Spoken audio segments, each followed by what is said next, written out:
হাদিয়া আছে না মাশাআল্লাহ। নাহমাদুহু ওয়া নুসাল্লি আলা রাসূলিহিল কারীম আম্মা বা'দ। আসলে গতকালকে আমরা আমাদের শায়েখের সোহবতে গেছিলাম। শেষ কথা যেটা হযরত বলেছিলেন যে সর্বদাই তাআল্লুক মা আল্লাহ হাসিলের জন্য এক ব্যথা অন্তরে রাখা, এক চেষ্টা, কিভাবে তাআল্লুক মা আল্লাহ হাসিল হয়। তাআল্লুক মা আল্লাহ মানে হলো আল্লাহ পাকের সাথে গভীর নিবিড় সম্পর্ক। এটা কিভাবে হাসিল হয়? সন্তান যখন মাকে হারিয়ে ফেলে, তো মাকে খুঁজে পাওয়ার আগ পর্যন্ত তার কান্না দূর হয় না, অস্থিরতা দূর হয় না। তদ্রূপ আমরা তো রব হারা, আল্লাহ হারা। ওই সন্তানের মতোই আমাদের ভিতরে এক ব্যথা, এক চেষ্টা, এক কান্নাকাটি রাখা উচিত যে কবে আল্লাহকে পাবো, কিভাবে আল্লাহকে পাবো, কবে আল্লাহ পর্যন্ত পৌঁছবো। এটা কাজে আসবে। আপনি কারো বাসায় গেছেন, তো তার সাথে আপনার সম্পর্ক যেমন আপনাকে আপ্যায়ন করবে, তেমন আপনার সাথে পরিচয় নাই, দরজা থেকে বিদায় দিবে।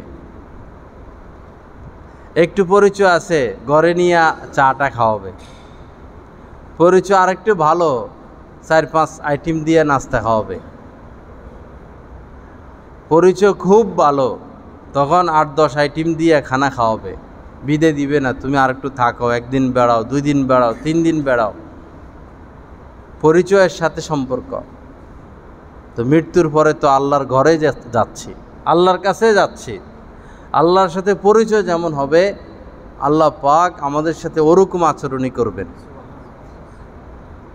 পরিচয় যেমন হবে, এজন্য আল্লাহর সাথে সম্পর্ক, মহব্বত, ভালোবাসা, হৃদয়ের তারে কথা বলা, সংযোগ কায়েম করা, সবসময় আল্লাহকে নিয়ে ভাবা, আল্লাহকে নিয়ে চিন্তা করা। এই আকাশ আল্লাহ তুমি তৈরি করছো, এই চাঁদ সূর্য তুমি তৈরি করছো, এই বাতাস তুমি প্রবাহিত করতেছ, এই ফুলের সৌন্দর্য তুমি দিয়েছ, এই ফুলের ঘ্রাণ তোমার দান। সবসময় আল্লাহকে নিয়ে মনে মনে কথা বলা। কথা বলতে বলতে বলতে বলতে একদিন সংযোগ কায়েম হবে। তবে গুনাহ থেকে বেঁচে থাকা শর্ত, কিছু সময় জিকির শর্ত, এবং কোনো আল্লাহওয়ালার সোহবত শর্ত, তখন হাসিল হবে। এটাই আসল। আর সব নকল, সব মাটি। যা কিছু করতেছি সব মাটি, আমিও মাটি।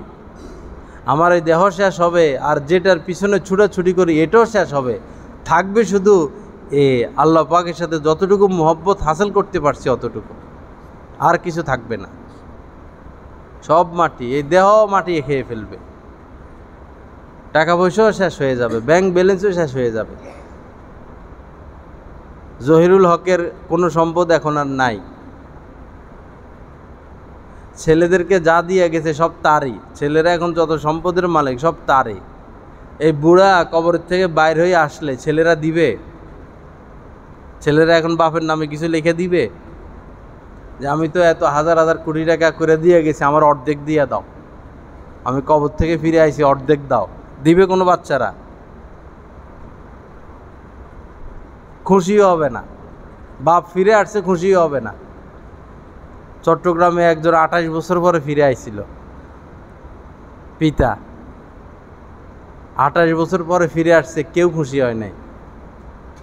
পরে মাইরেই ফেলছে সন্তানেরা। এই হাকিকত। বাকি সন্তানকে দিন শিখাবেন, আল্লাহওয়ালা হবে, আলেম হবে, তো এই সন্তান দুনিয়াতেও কাজে আসবে, আখিরাতেও কাজে আসবে, কবরেও কাজে আসবে, বিপদেও কাজে আসবে। আর সম্পদের গোডাউনে রেখে যাবেন, নাফরমানি করবে, করতেছে সমাজের বাচ্চারা। যে যত সম্পদ রেখে গেছে তার সন্তানরা তার সাথে তত দুর্ব্যবহার করতেছে। এটা দেখি, কিন্তু আমরা নসিহত গ্রহণ করি না। নিজেও ভুলের শিকার, পরিবারকেও ভুলের মধ্যে রেখে যাচ্ছি, কবে আর হুঁশ হবে? মালাকুল মাউত চলে আসলে আর হুঁশ ফিরে এসে আর কোনো লাভ নাই, টাইম শেষ। আল্লাহ পাক নসিহত গ্রহণের তৌফিক দান করেন। আল্লাহ পাক আল্লাহ ওয়ালাদের সাথে বেশি বেশি উঠা বসার তৌফিক দান করেন। আল্লাহ পাক আমাদের সবাইকে নেক জিন্দিগি নসিব করেন। ওয়া আখিরু দাওয়ানা আলহামদুলিল্লাহি রাব্বিল আলামিন ওয়া সাল্লাল্লাহু আলা নবিয়িল কারীম। লা ইলাহা কষ্টদায়ক জিনিস সরিয়ে দেওয়া, যে কোনো জিনিস হোক।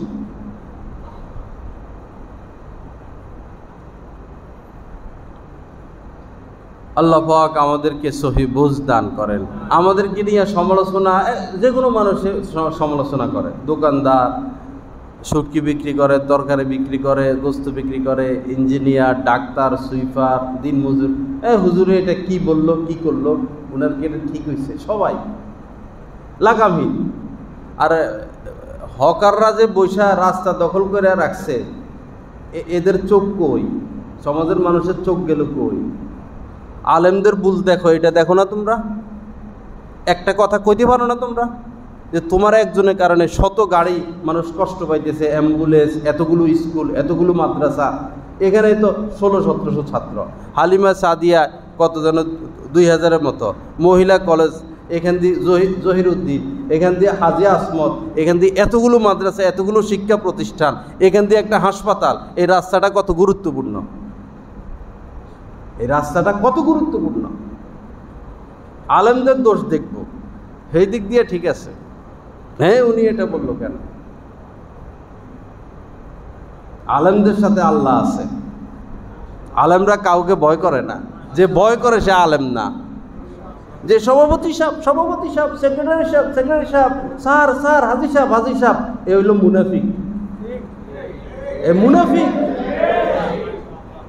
আলেমের উপরে কাহারও কোনো সম্মান নাই। একটা সমাজের মধ্যে যিনি ইমাম, তিনি সবচেয়ে সম্মানিত, তার পায়ের নিচে অন্যদের সম্মান। সমাজের মানুষ যখন এটা মানতে পারবে, তখন আকাশ থেকে তাদের উপর শান্তি নাজিল হবে।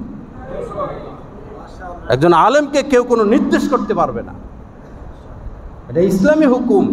শান্তি আসবে আলেমের মাধ্যমে আসবে, গজব আসবে আলেমের সাথে দুর্ব্যবহার, ওই সমাজের উপরে গজব আসবে। ঘরে ঘরে অশান্তি লাগাইয়া দিবে আল্লাহ পাক। প্রত্যেক মানুষ অশান্তির আগুনে জ্বলবে যদি আলেমের সাথে দুর্ব্যবহার করে।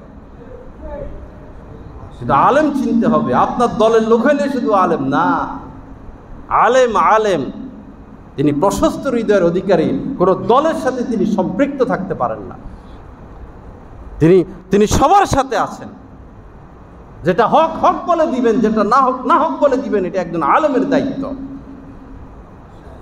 নিজের গায়ে লাগলে চুপ থাকবেন, হক বলবেন না, সে আলেম না, সে কোনোদিন আলেম না। আলেম নির্লোভ হবে, লোভমুক্ত হবে।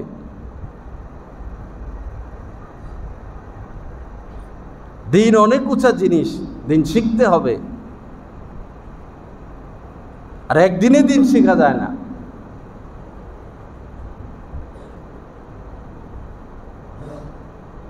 আমার শায়েক ও মসজিদের খতিব, মসজিদের যে কোনো বিষয় পুরা কমিটি যায় খানকায় বসে থাকে।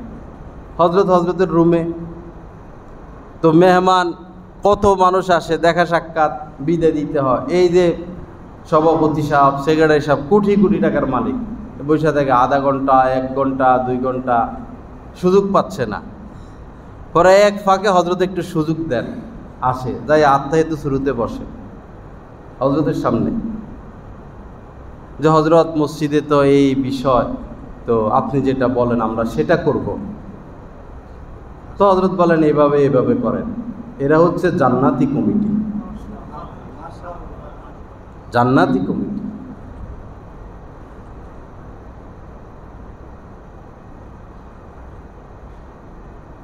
যখন সমাজের মানুষ, দেশের মানুষ আলেমের সাথে দুর্ব্যবহার শুরু করবে, এই সমাজে আর কোনো ন্যায় নীতি থাকবে না। ন্যায় নীতির কথা কে বলবে আপনারা বলেন? ন্যায় নীতির কথা, হক কথা, সঠিক কথা কে বলবে? এখন তো এসএসসি পরীক্ষার রেজাল্টও, এসএসসি পরীক্ষা, মেট্রিক পরীক্ষা নাকি উঠাইয়া দিবে। আমরা ছাড়া এই কথা কে বলে? ক্ষতি হচ্ছে আপনাদের। আমরা তো বাচ্চাদেরকে জীবনে কোনোদিন স্কুলে পড়াবো না। আমাদের সন্তানদেরকে কিয়ামত পর্যন্ত আমরা কোনোদিন স্কুলে পাঠাবো না। আমরা এমন। আর সরকারের কোনো সাহায্য আমরা কোনোদিন নিব না। কওমি মাদ্রাসাওয়ালারা দেখো, আমাদের কওমি মাদ্রাসার বিধানে লেখা আছে কিয়ামত পর্যন্ত কওমি মাদ্রাসা সরকারি কোনো সহযোগিতা নিবে না। এই নীতির উপরে কওমি মাদ্রাসা চলে।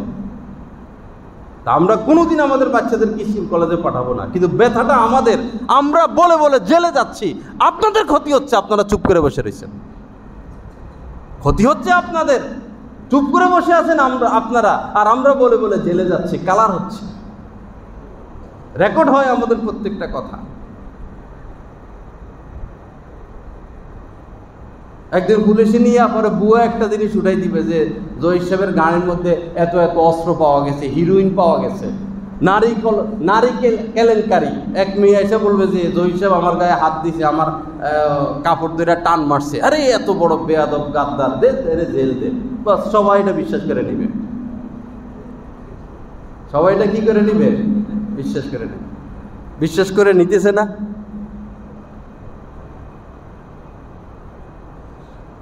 বিদেশে যে সিস্টেমে পড়ালেখা হয়, এই দেশে এই সিস্টেম চলবে না। এই দেশের মানুষ মূর্খ বেশি।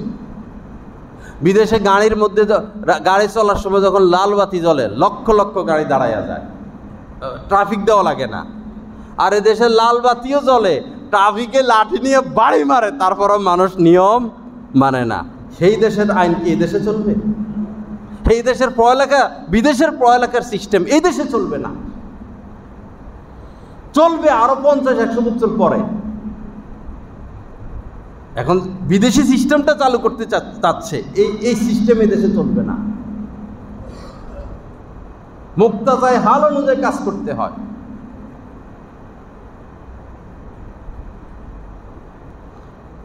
আল্লাহ পাক সহি বুঝ দান করেন।